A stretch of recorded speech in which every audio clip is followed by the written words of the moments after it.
It is Monday Message, and I want to talk about growing a godly marriage. In May, my husband and I will be celebrating our 10-year wedding anniversary. A whole decade married is something that we are looking forward to celebrating. And I can confidently say that this past year of marriage has been the absolute best year of marriage. And it hasn't been because we are in an easy season of life or things just seem to be going our way. Because I feel like this might be one of the hardest seasons of life we've been in. We're in a season of transition and a lot of pruning and a lot of changes.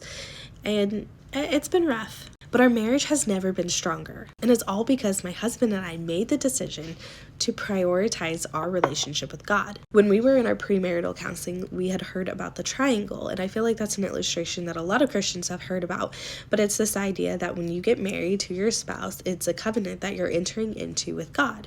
So God is at the top, and you and your spouse are here, and the closer you grow to God, the closer you grow together. And I can say without a shadow of a doubt, that is absolutely true. The Bible supports marriage in so many different verses, and there's a lot of verses that explain how we should be married and what we should do in a marriage and how we should keep it holy. I mean, it starts in Genesis when God decided that man shouldn't be alone and he created Adam a wife. But in all of the things that we read about and all of the Bible verses that surround marriage, what is never said is that we should put all of our faith into a human. We should put all of our hope, all of our trust, all of our love, all of our self-worth into our spouse. And we should not expect them to give that all to us. It never says lean on your spouse, go to your spouse, pray to your spouse. But instead, it tells us to look to God.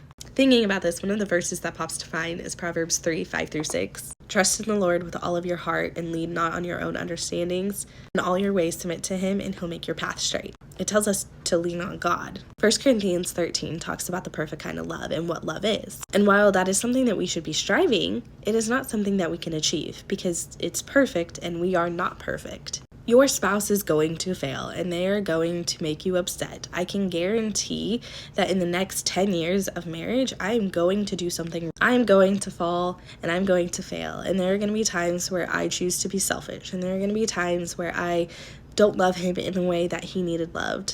I might mess up and not respect him in the way that he needed respected. Obviously, we're going to strive to be exactly what our spouse needs, but we can't do it on our own. But through God, we can do anything. John 14:6 tells us that Jesus said that he is the way, the truth, and the life, and he is the way to the Father. If our goal is salvation, then our spouse can't save us. But creating a relationship with Jesus and asking Jesus to guide you can and will. It seems a little funny to think that to grow your marriage, you should focus less on your marriage, but it's really what God wants us to do. He will strengthen that marriage. And those little annoying things that your spouse does, he might just go and fix them. But that's if you and your spouse are willing to put God first.